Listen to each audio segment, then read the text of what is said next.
Eh bien bonjour, ici Serge d'Oregon Classic. Je vais vous présenter aujourd'hui cette très jolie Pontiac Le Mans de 1965. 65, j'ai hésité un petit moment. Voilà, alors chouette voiture, elle présente très bien, elle n'est pas sans défaut. Il faut savoir qu'elle a appartenu au dernier propriétaire pendant 38 ans et lorsqu'il l'a achetée, elle avait déjà été repeinte, hein, donc une peinture qui accuse le poids des années, donc une quarantaine d'années probablement. Et même si elle présente encore une fois globalement plutôt bien, quand on s'y approche, on commence à voir des petits défauts ici et là. On va en parler, on les verra en détail. Alors par contre, ce que j'ai adoré sur cette voiture, c'est sa conduite. Elle est extrêmement plaisante à conduire. Elle fonctionne très bien. Alors elle a de puissants freins, freins à disque à l'avant assisté, direction assistée évidemment, une boîte automatique et un moteur V8 de 326 cubic inch qui fonctionne mais alors très bien. Il tourne comme une horloge. Il fait très chaud aujourd'hui sur Tacoma. Je suis à Tacoma, près de Seattle. Et j'ai fait trois fois le tour, mon tour habituel. D'une part parce qu'elle était très plaisante à conduire, hein, surtout en cabriolet comme ça. Et d'autre part parce que avec la chaleur d'aujourd'hui, je voulais vraiment la tester, disons, hein, parce que ces voitures-là, généralement, elles n'aiment pas trop les fortes chaleurs. Et quand on s'amuse, quand on tourne un petit peu avec et qu'on on arrête le moteur et qu'on le redémarre, qu'on arrête, on le redémarre, etc. Souvent, elles accusent un petit peu leurs limites et je voulais justement tester cet aspect. Et là, non, hein, impeccable.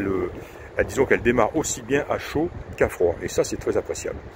Je n'ai pas encore testé la capote, ça je le ferai, je vais rentrer chez Premium, je me mettrai à l'ombre et puis je sortirai la capote, j'en prendrai des photos et je ferai une petite vidéo additionnelle si nécessaire, s'il y a quelque chose à signaler. Voilà, un bel intérieur noir qui est en bon état, qui semble tout d'origine et en bon état ma foi. Hein. On voit un cluster de jauge aftermarket, hein, classique. Voilà, les trois jauges qui, bien sûr, l'ampèremètre, la pression d'huile et la température d'eau, et toutes les jauges indiquent donc une bonne mesure. Au niveau compteur, on n'a pas grand chose, hein, c'est à part les Idiot Lights sur cette voiture, on a un compteur de vitesse qui fonctionne, des clignotants qui fonctionnent, les essuie-glaces, la voiture fonctionne, le klaxon aussi, très joli klaxon, bien puissant. Voilà, tiens, j'ai pas testé encore le chauffage des embuages, je vais le faire. Et voilà, l'autoradio ne fonctionne pas. Et ils ont installé on le voit là-bas, à gauche des jauges, ce petit appareil qui permet de connecter son téléphone en USB. Et voilà, il est relié à un petit ampli, lui-même relié à une paire de haut-parleurs qui sont encastrés dans les portes. Hein. Savoir qu'ils ils ont mis des haut-parleurs neufs, mais les trous y étaient déjà. Ils n'ont pas découpé les panneaux de porte. Hein. Ce serait un sacrilège. Donc il y avait déjà des trous. Ils ont simplement installé des haut-parleurs neufs. Voilà, donc un petit système audio sympa et tout neuf. Voilà, que dire. Ouais, alors cette carrosserie, parlons-en. Je l'ai testé complètement avec mon testeur et finalement elle est relativement saine. Alors il y a présence de petites bulles à l'avant des portes de chaque côté, on les voit ici et bizarrement,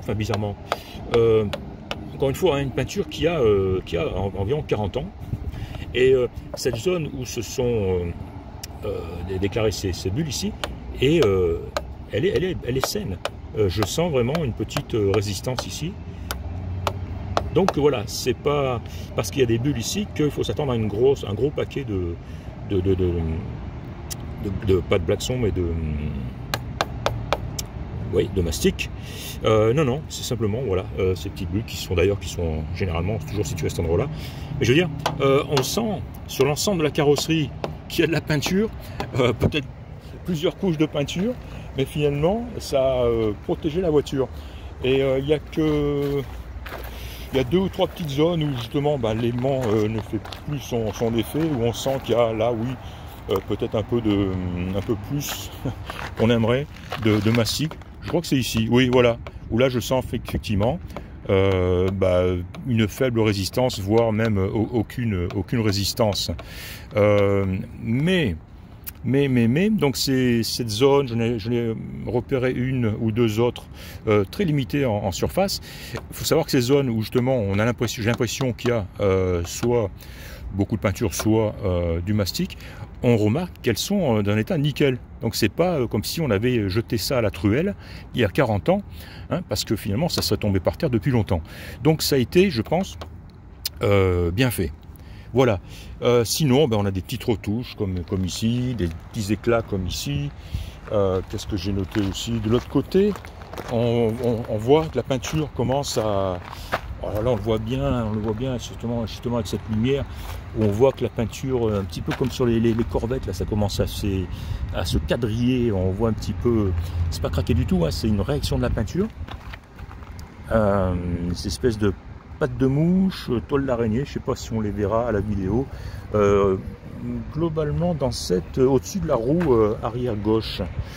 Voilà, et ouais, des choses qui se voient sous une certaine lumière et moins sous une autre. Tiens, ici, je l'ai vu tout de suite en arrivant, il y a une espèce de tache noire. Alors est-ce qu'il y a un manque ici, un manque de peinture? Je ne sais pas, elle est juste comme ça, voilà, elle est grande comme ça, une petite tache, pas noire mais sombre, disons, qui contraste un petit peu avec le rouge de la voiture. Voilà, hein, en ce qui concerne la carrosserie. Hein. Encore une fois, hein, j'ai passé mon appareil partout, on sent une résistance. Tiens, voilà, je crois que c'était l'autre zone, effectivement. C'est là où on voit cet effet un petit peu, où on sent qu'il y a vraiment une adhésion très très légère. Hein. Voilà, encore une fois, hein, ça a 40 ans, hein, donc rien d'exceptionnel. Hein.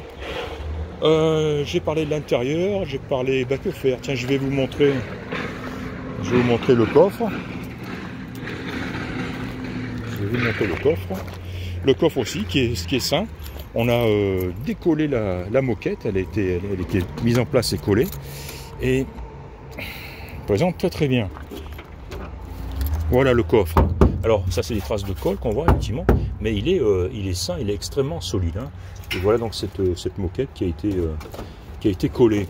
Alors bien sûr, le joint d'étanchéité, il est mort, il est HS, hein, sur toute sa longueur. D'ailleurs, il avait été apparemment même pas remplacé quand ils ont peint la voiture, parce qu'on voit la peinture rouge là sur le joint. Donc un joint qui est probablement d'origine. Voilà, qui donc aurait grand besoin d'être remplacé. Hein. Le voici, ce joint.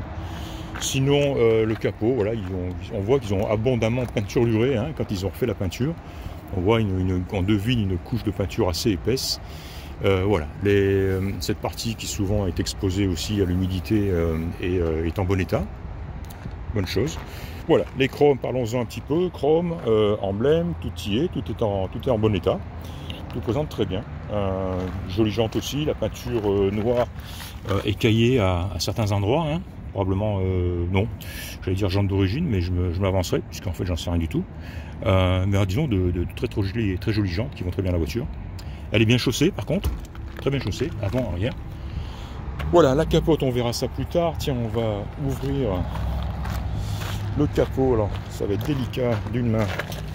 Alors, c'était là. Non, finalement, on va pouvoir y arriver. Voilà, il est lourd le bougre. Alors, qu'est-ce qu'on y trouve? Un moteur V8, de toute évidence, de 326 cubic inch. Est-ce qu'il est d'origine sur la voiture? On ne le sait pas. En tout cas, il est correct. Rien ne permet d'affirmer qu'il est d'origine ou qu'il ne l'est pas. D'ailleurs, ils n'ont pas fait la recherche, hein, dans la mesure où c'est le moteur correct, un moteur qui normalement devrait être dans la voiture. Direction assistée, freinage assisté qui ne semble pas être d'origine, hein, de même que les disques, je ne sais pas non plus, mais enfin voilà, je vois-t-il qu'il y a un excellent freinage sur cette voiture. Et encore ce moteur qui tourne vraiment, d'ailleurs je vais le mettre en marche là, mais il tourne vraiment à merveille. Hein. Cette voiture est, je me répète, parce que c'est important, elle est extrêmement plaisante à conduire. Hein. Ça c'est important quand même, surtout une voiture comme ça. Hein. Alors elle flotte, hein, c'est un bateau, mais on y est extrêmement bien. Est-ce qu'on va faire un démarrage en pleine chaleur, sans action sur l'accélérateur? On va le voir, on va le savoir tout de suite. C'est parti. Et voilà. Ça c'est la classe. Ça c'est la classe. Et voilà, hein, ce moteur qui tourne impeccablement.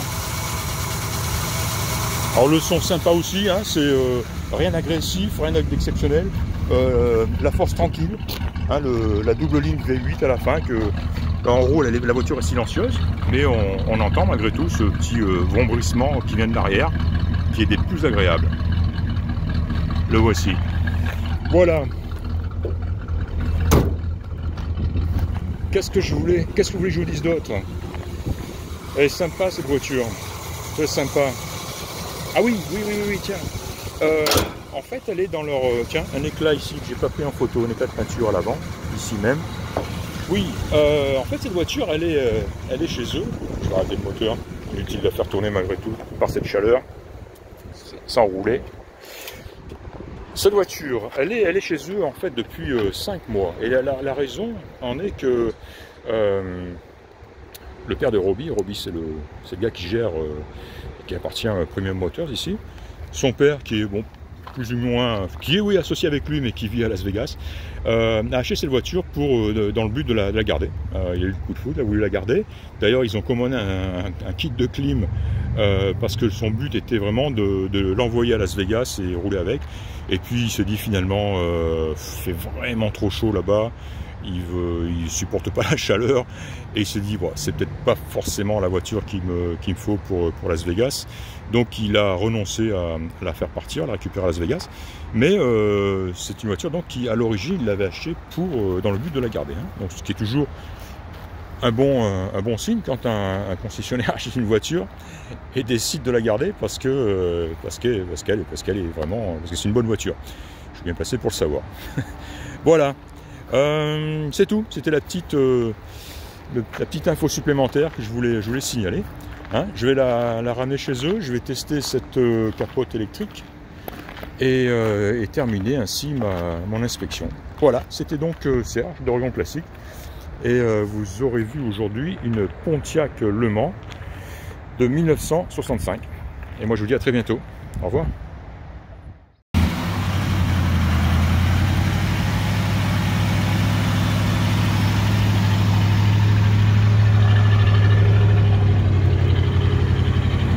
Voilà, mécanisme qui fonctionne bien.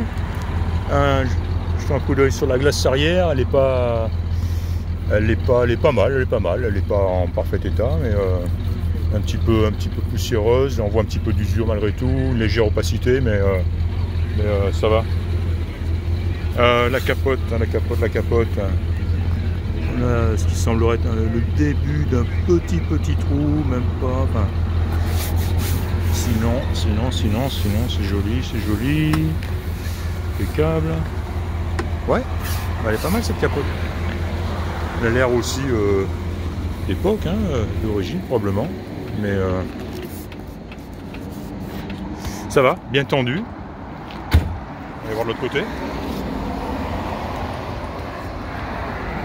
Ouais, ça s'enlève. Ça, c'est le double du couvre-capote qui est sec à l'intérieur et qui se désagrège un petit peu et qui laisse cette espèce de poussière orangée. Voilà, sinon, non, elle est en bon état. De ce côté aussi. Pas d'accroc, pas de trou. Bien collé au montant du pare-brise, bien en place. Voilà. Et la voici donc capotée.